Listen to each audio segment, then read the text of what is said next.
Le livre Palace Papers est enfin arrivé sur les tables de toutes les bonnes librairies. L'ouvrage de Tina Brown, déjà sorti dans les pays anglo-saxons, se faisait attendre. Les révélations en tout cas ne manquent pas, comme en témoigne ce passage consacré à la reine-mère, la maman d'Elizabeth II. The Palace Papers est sorti le 26 avril 2022 au Royaume-Uni.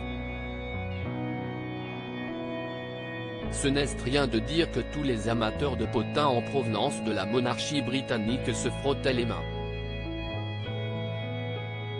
Rien que de très normal car pour l'autrice Tina Brown, ex-rédactrice en chef de Tatley, Vanity Fair et du New Yorker, ce livre paru aux éditions Lattès ce 6 septembre, représente 2 années d'investigation. Ce ne sont pas moins de 120 intimes de la couronne qui ont été interviewés, souvent en off, pour découvrir les petits secrets plus ou moins avouables des Windsor. Ici pas de parti pris, tout le monde en prend pour son grade. Sans surprise, Meghan et Harry sont croqués dans des portraits au vitriol, la journaliste livre notamment les coulisses du mariage des Sussex décrit comme un tsunami de crises de colère, et de coups de gueule. Et d'ajouter, les sources du palais rapportent que la préparation de l'union du Sussex a été un véritable drame, tout le temps. Le mode opératoire de Meghan, c'était de faire monter Harry dans les tours lorsqu'elle sentait une quelconque obstruction. Chaque année, la reine-mère dépassait allègrement la somme allouée à ses dépenses, mais donc pas de manichéisme chez Tina Brown. Même Elizabeth Bowes-Lyon, maman d'Elizabeth II, surnommée affectueusement Queen Mum et décédée depuis 21 ans déjà, ne coupe pas aux révélations. De cette icône britannique, il y a ce que l'on sait, sa drôlerie, son style vestimentaire incroyable, dont sa fille s'est sans doute inspirée, sa bravoure pendant la guerre, et sa tendance à prendre pour tout petit déjeuner quelques verres de Dubonnet and Gin.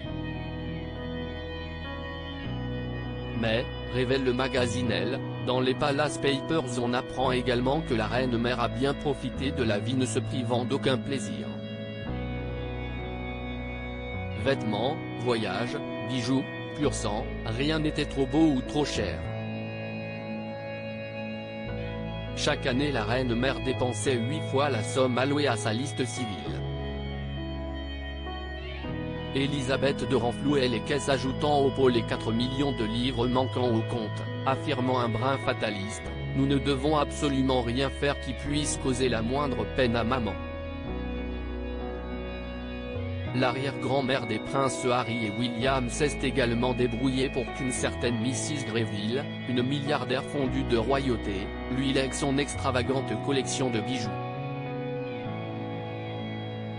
Une collection dont a ensuite hérité Elisabeth II, et qui fait désormais le bonheur de Camilla. Selon Tina Brown, le roi Charles y trouve son compte, il n'est jamais plus heureux que quand il peut faire de sa femme sa grand-mère. À méditer.